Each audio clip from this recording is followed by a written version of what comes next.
ಏಯ್, ಇರಿಟೇಟ್ ಮಾಡದೆ ಸುಮ್ಮನೆ ಒಳಗೆ ಹೋಗು ಅಂತ ಹೇಳಿದ್ವಿ ತಾನೆ. ಅರ್ಥ ಆಯ್ತಲ್ಲ? ಇದು ನಿನ್ ಪರಿಸ್ಥಿತಿ. ನಿನ್ನ ಸ್ಥಾನದಲ್ಲಿ ಯಾರೇ ಇದ್ದಿದ್ರು ಮನೆ ಬಿಟ್ಟು ಹೊಟ್ಟೋಗಿರೋರು. ನಾಚಿಕೆ ಇಲ್ದಿರೋಳಲ್ವಾ ನೀನು? ಅದಕ್ಕೆ ಇನ್ನೂ ಇದ್ಯಾ?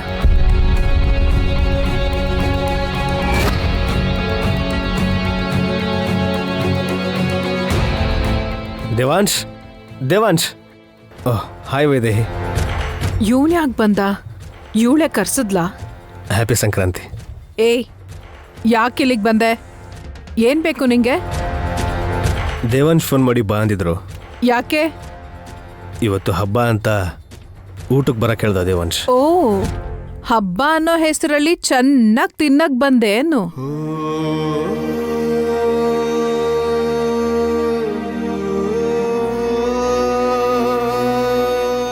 ಏನೋ ಹಬ್ಬಕ್ಕೆ ಮನೆಯವ್ರು ಬಿಟ್ಟು ಹೊರಗ್ನವ್ರೆ ಜಾಸ್ತಿ ಆಗ್ತಿದ್ದಾರೆ. ಉರ್ಮಿಳಾ, ಏನ್ ಹಾಗೆ ಮಾತಾಡ್ತಿದ್ಯಾ? ಮನೆಗೆ ಬಂದಿರೋ ಅತಿಥಿಗಳ ಜೊತೆ ಹೀಗೆ ನಾ ಮಾತಾಡೋದು? ಯಾರ ಹತ್ರ ಹೇಗ್ ಮಾತಾಡ್ಬೇಕು ಅಂತ ನೀವು ನನಗೆ ಹೇಳ್ಕೊಡೋ ಅವಶ್ಯಕತೆ ಇಲ್ಲ. ಏನಾಯ್ತಮ್ಮ? ಏನಿಲ್ಲ ಇಂದು ಅಜ್ಜಿ, ಮನೆಗೆ ಬಂದಿರೋ ಅತಿಥಿಗಳಿಗೆ ಮರ್ಯಾದೆ ಕೊಡ್ತಿಲ್ಲ ಅಂತ ನಿಮ್ಮ ಮೊಮ್ಮಗ ಹೇಳ್ತಿದ್ದಾರೆ. ಆದ್ರೆ ಅತಿಥಿ ಅನ್ನೋರು ಮನೆಗೆ ಒಳ್ಳೇದನ್ನ ಬಯಸೋರಾಗಿರ್ಬೇಕಲ್ವಾ? ಮನಃಶಾಂತಿನ ಹಾಳು ಮಾಡೋ ಅಂಥವ್ರಲ್ಲ. ಅವನ ಬಗ್ಗೆ ನಿನ್ಗೇನು ಗೊತ್ತು ಅಂತ ನೀನು ಮಾತಾಡ್ತಿದ್ಯಾ? ಅವನ ಮನಃಶಾಂತಿನ ಹೇಗೆ ಹಾಳು ಮಾಡ್ತಾನೆ? ಏನ್ ಮಾಡದ್ನಾ? ವೈಶಾಲಿನ ವೈದೇಹಿ ಅಂತ ಹೇಳಿ ದೇವಸ್ಥಾನಕ್ಕೆ ಕರ್ಕೊಂಬರ್ಲಿಲ್ಲ?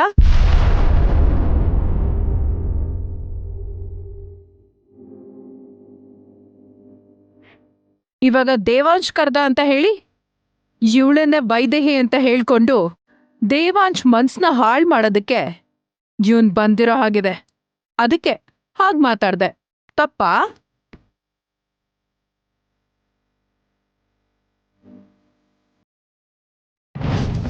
ಬಾಲಮಣಿ, ಅಮ್ಮ, ಏನೇ ಆ ಗಲಾಟೆ? ಯಾರೋ ಮಹೇಂದ್ರ ಅನ್ನೋರು ಬಂದಿದಾರಮ್ಮ. ಸರಿ ಸರಿ, ನೀನ್ ಸ್ವಲ್ಪ ಇದನ್ನ ನೋಡ್ಕೋ. ಸರಿ ಅಮ್ಮ. ಇದೇ ಒಳ್ಳೆ ಚಾನ್ಸು.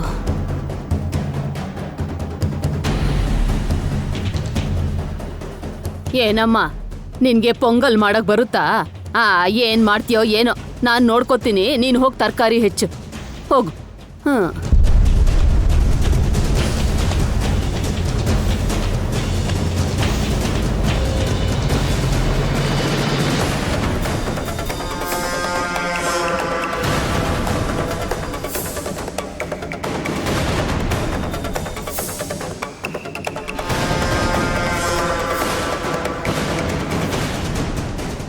ಇವತ್ಗೆ ನನ್ ದ್ವೇಷ ತೀರುತ್ತೆ ದಶರಥರಾಮ.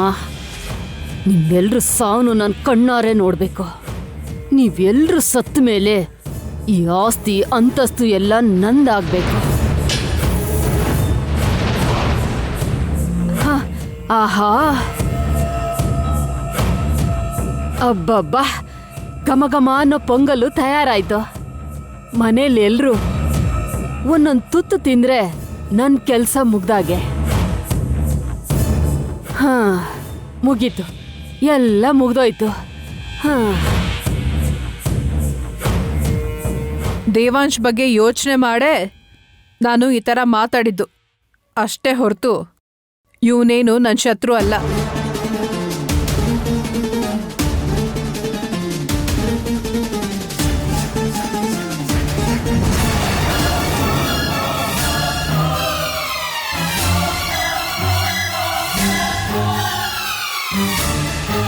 ಅತ್ತೆ ಬಂದ್ರಾ? ಇವನನ್ನ ನೋಡಿ ವೈಶಾಲಿನ ವೈದೇಹಿ ಅನ್ಕೊಂಡು ದೇವಾಂಶ್ ತಲೆನ ಹಾಳು ಮಾಡೋದಕ್ಕೆ ಬಂದಿದ್ದಾನೆ.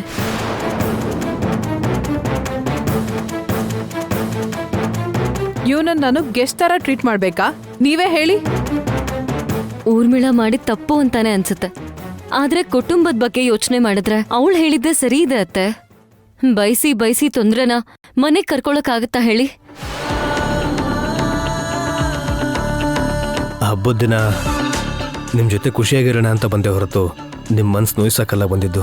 ನನ್ನಿಂದ ನಿಮಗೇನಾದರೂ ಬೇಜಾರಾಗಿದ್ರೆ ದಯವಿಟ್ಟು ಕ್ಷಮಿಸಿ. ಒಂದು ನಿಮಿಷ ಇರು.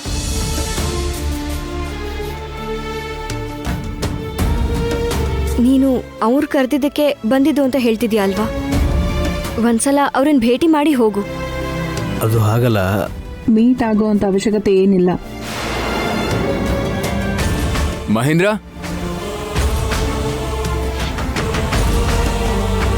ಎಷ್ಟೊತ್ತಾಯ್ತು ಬಂದು? ಯಾಕಿಲ್ಲೇ ನಿಂತಿದ್ಯಾ? ಬಾ ಕೂತ್ಕೊಳ್ಳೋಣ. ಯಾಕೆ ದೇವಾಂಶ್?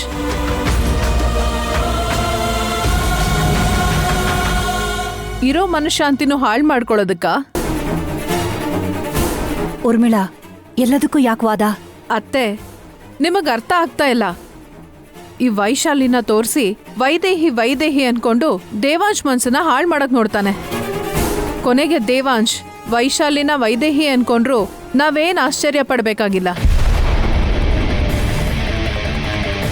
ಅದಕ್ಕೆ ಅವನು ವೈಶಾಲಿನ ವೈದೇಹಿ ಅಂತ ಹೇಳಿದ್ರೆ ಅವಳು ವೈದೇಹಿ ಆಗೋಗಲ್ಲ. ಅದೇ ರೀತಿ ನೀನು ವೈದೇಹಿನ ವೈಶಾಲಿ ಅಂತ ಹೇಳಿದ್ರೆ ಅವಳು ವೈಶಾಲಿ ಆಗೋದಿಲ್ಲ. ಅದ್ ಹಾಗಲ್ಲ ದೇವಾಂಶ್. ಇನ್ನೇನು ಮಾತಾಡಬೇಡಿ. ಮನೆಗೆ ಬಂದ ಅತಿಥಿಗೆ ಮರ್ಯಾದೆ ಕೊಡೋದು ಸಂಸ್ಕಾರ ಅಲ್ಲದೆ ನಾನು ಕರೆದಿರೋದಕ್ಕೆ ಬಂದಿರೋದವನು. ನನ್ನ ಅಣ್ಣನಂತವನಿಗೆ ಅವಮಾನ ಮಾಡೋದು ಇನ್ನೂ ದೊಡ್ಡ ತಪ್ಪು.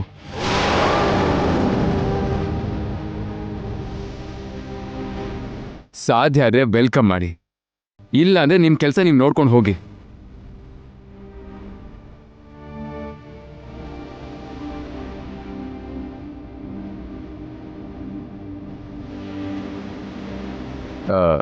ಸಾರಿ ಬ್ರದರ್, ನಡೆದಿದ್ದು ಯಾವ್ದನ್ನೂ ಮನ್ಸು ಹಚ್ಕೋಬೇಡ. ಅಯ್ಯೋ, ನೀನು ನನಗೆ ಯಾಕೆ ಸಾರಿ ಹೇಳ್ತೀಯ ದೇವಾಂಶ್? ನನ್ನಿಂದ ನಿನ್ನ ಕುಟುಂಬದಲ್ಲಿ... ಇಲ್ಲ ಬ್ರದರ್, ನನ್ನ ಕುಟುಂಬ ಅಷ್ಟೇ ಇಲ್ಲ, ನಿನಗೂ ಕುಟುಂಬನೇ.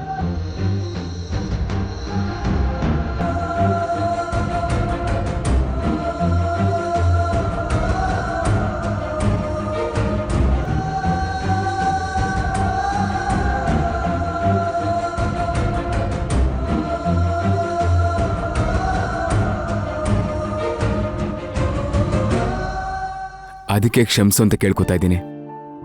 ನನ್ನ ಕುಟುಂಬ ಅಂತ ಹೇಳಿದ್ಮೇಲೆ ಎಲ್ಲರೂ ನನ್ನವರೇ ಅಲ್ವಾ ದೇವಾಂಶ್? ಒಂದು ಮಾತು ಹೇಳಿದ್ರೆ ಏನು ತಪ್ಪಿಲ್ಲ ಬಿಡು.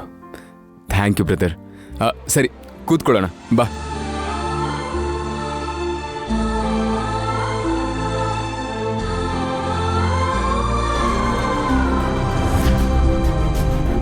ಇವರಿಬ್ರು ಅಣ್ಣ ತಮ್ಮಂದಿರೋ ಹತ್ರ ಆಗ್ಬಿಟ್ರೆ ಅದೆಲ್ಲಿಗೆ ತಿರುವು ತಗೊಳುತ್ತೋ?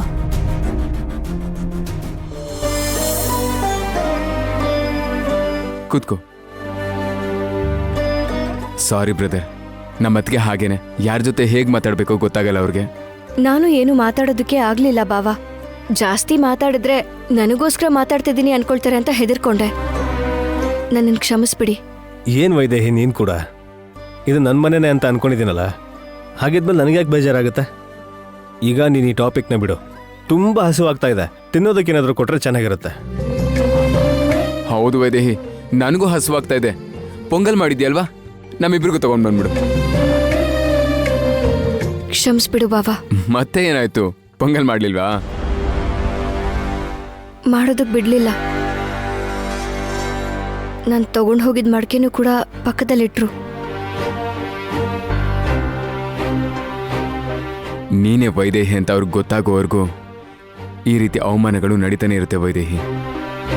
ಅವೆಲ್ಲದಕ್ಕೂ ಇವತ್ತಿನ ಪೂಜೆ ಮುಗಿಸಿ ಮಂಗಳ ಹಾಡ್ತೀನಿ. ಪೂಜೆನಾ? ಏನು ದೇವಾಂಶ್?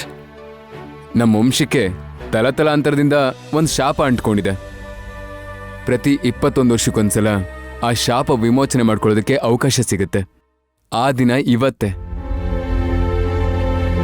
ಪೂಜೆ ಮಾಡಿ ದೇವರ ಅನುಗ್ರಹ ಪಡ್ಕೋಬೇಕು. ವೈದೇಹಿ ನನ್ನ ಜೊತೆ ಪೂಜೆ ಮಾಡಿ ದೇವ್ರ ಅನುಗ್ರಹ ಪಡ್ಕೊಂಡ್ವಿ ಅಂದರೆ ಇದು ಗಂಡ ಹೆಂಡತಿಯಿಂದ ಮಾತ್ರನೇ ಸಾಧ್ಯ ಆಗುತ್ತೆ ಅಂತ ಹೇಳಿ, ಅವಳು ನನ್ನ ಹೆಂಡತಿ ಅಂತ ಹೇಳಿ ವೈದೇಹಿ ಅಂತ ಎಲ್ರಿಗೂ ಗೊತ್ತಾಗತ್ತೆ.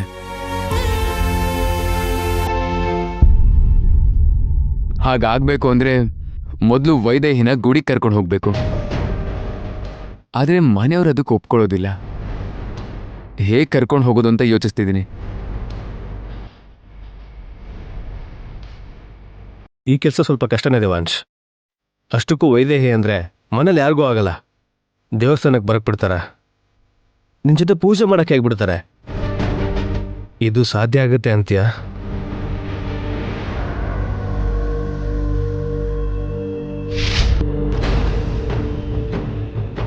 ಅಬ್ಬಾ, ಗುಡ್ಸಿ ಗುಡ್ಸಿ ನನ್ ಸೊಂಟನೇ ಬಿದ್ದೋಯ್ತು. ಅಮ್ಮ ಅಮ್ಮ, ಯಾರಾದ್ರೂ ನೋಡ್ತಾರೆ. ಬೇಗ ಈ ಪೂಜೆ ಮುಗ್ದು ಎಲ್ರೂ ಪೊಂಗಲ್ ತಿನ್ಬಿಟ್ಟು ಮೇಲ್ ಹೋದ್ರೆ ಆಗ ಸಮಾಧಾನ ಆಗುತ್ತೆ.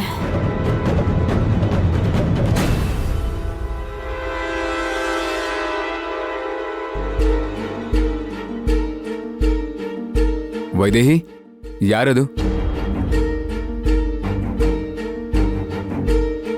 ಅವ್ರಿಡೀ ವಂಶ ನಮ್ ರಾಜಕುಟುಂಬಕ್ಕೇನೆ ಸೇವೆ ಮಾಡ್ಕೊಂಡೇ ಬಂದಿದಾರಂತೆ.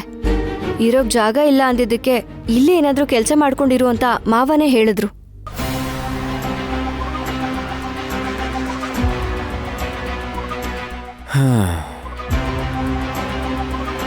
ಆದ್ರೆ ಅವಳು ಇವಾಗ ನಮ್ ಕೆಲ್ಸಕ್ಕೆ ಬರ್ತಾಳೆ. ಅವಳೇ ನಿನ್ನ ದೇವಸ್ಥಾನಕ್ಕೆ ಕರ್ಕೊಂಡು ಬರೋದು. ಅವರ ಹೇಗೆ ಬಾವಾ? ಹೇಳ್ತೀನಿ. ನಿನ್ನ ಗುಡಿಗೆ ಕರ್ಕೊಂಡು ಬರೋ ದಾರಿ ಸಿಕ್ಕದ ಹಾಗೇನೆ. ನಿನ್ನ ಕೆಲಸ ನೀನು ನೋಡ್ಕೋ, ಮಿಕ್ಕಿದ್ ನಾನು ನೋಡ್ಕೋತೀನಿ. ನೀನಷ್ಟು ನಂಬಿಕೆಯಿಂದ ಹೇಳ್ತಿದ್ಯಾ ಅಂದ್ರೆ ನಾನು ನಂಬ್ತೀನಿ ಬಾವಾ. ನಾನು ಅಮ್ಮಂಗೆ ಔಷಧಿ ಕೊಟ್ಟು ಬರ್ತೀನಿ. ಸರಿ ಬಾ ಬ್ರದರ್.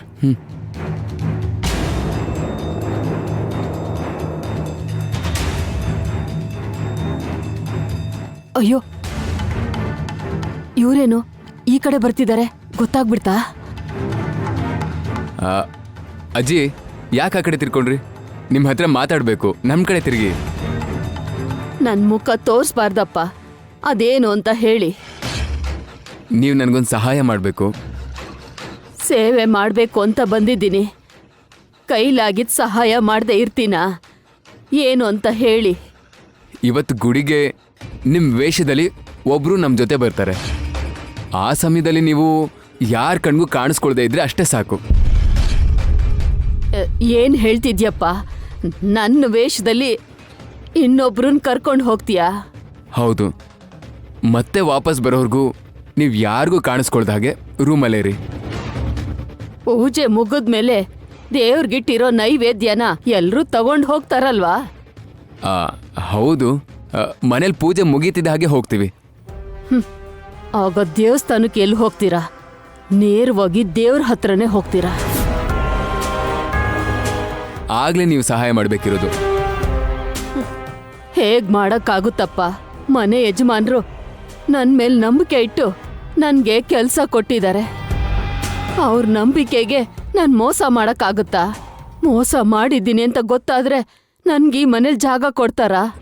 ನೋಡಿ, ಇದು ಮೋಸ ಅಲ್ಲ. ನೀವೀ ಕೆಲಸ ಮಾಡಿದ್ರೆ ಈ ಮನೆಗೆ ಒಳ್ಳೇದು ಮಾಡ್ದಾಗತ್ತೆ. ಹಾಗಾದ್ರೆ ಮನೆ ಯಜಮಾನ್ರನ್ನ ಕರೆದು ಅವ್ರ ಬಾಯಿಂದನೇ ಹೇಳ್ಸಿ, ಆಗ ನಾನು ಮಾಡ್ತೀನಿ. ಹಾ,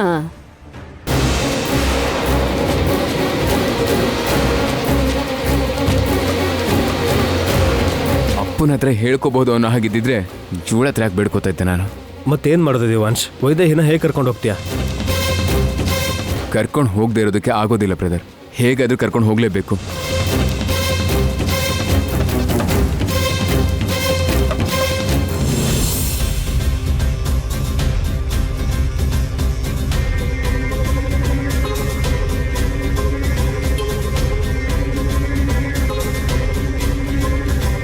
ಅಯ್ಯೋ, ಈ ಪೇಪರ್ನ ಭಾವಂಗ್ ಕೊಡೋಣ ಅಂತ ಹೇಳಿ ಮರ್ತೇ ಹೋಯ್ತು.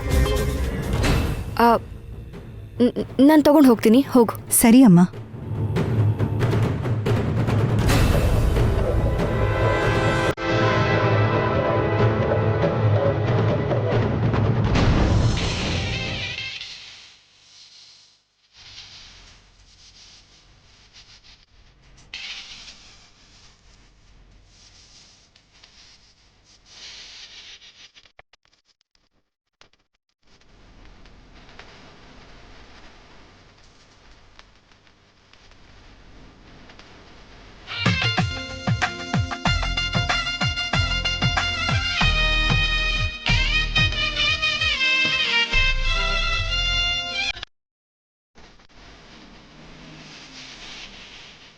ಏಯ್ ನೀನ್ ಯಾಕೆ ತಗೊಂಡ್ ಬಂದೆ?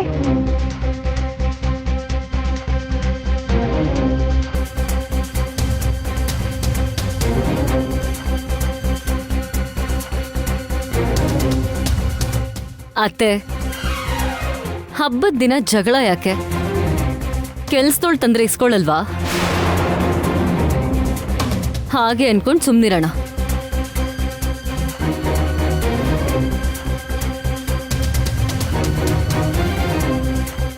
ನಾವು ಮನೆ ಕೆಲ್ಸದವಳು ಅಂತಾನೆ ಅನ್ಕೊಂತಿದೀವಿ, ಆದ್ರೆ ತಾನು ಅವಳಿ ಮನೆ ಸೊಸೆ ಅನ್ಕೊಂತಿದ್ದಾಳಲ್ವಾ?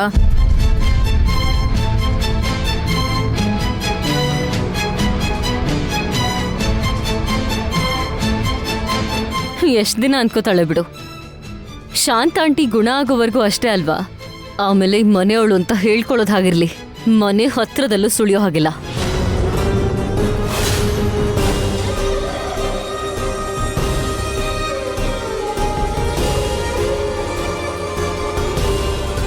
ಬೆದ್ರು ಗೊಂಬೆ ತರ ನಿಂತ್ಕೊಂಡು ನೋಡ್ತಿದ್ಯಲ್ಲ, ಪ್ರಸಾದನ ಅಲ್ಲಿಡು.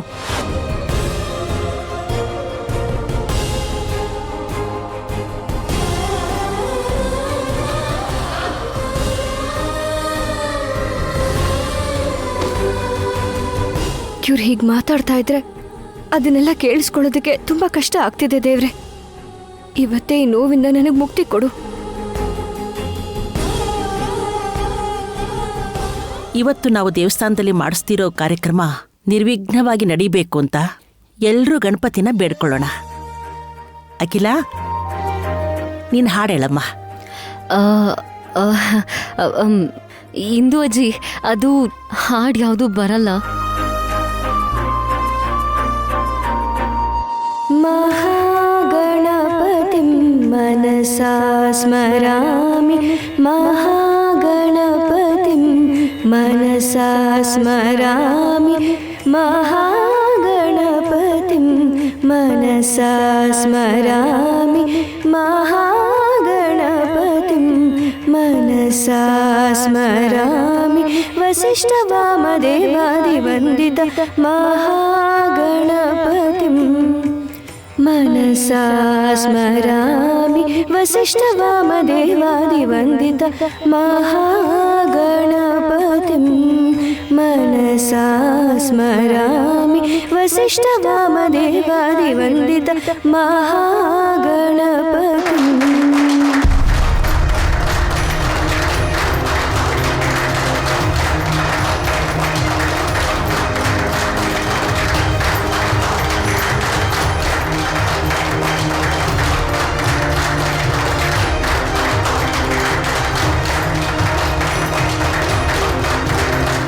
ತುಂಬ ಚೆನ್ನಾಗಿ ಹಾಡಿದ್ಯಮ್ಮ. ನಿನ್ನ ಧ್ವನಿ ತುಂಬ ಇಂಪಾಗಿದೆ.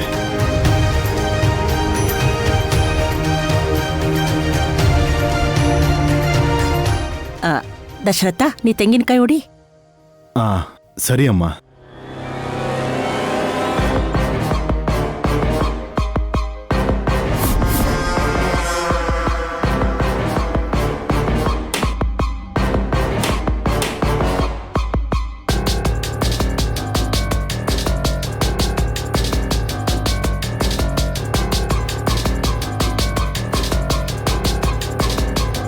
ಒಡಿ ಒಡಿ, ನಿನ್ ತೆಂಗಿನಕಾಯಿ ಒಡಿ.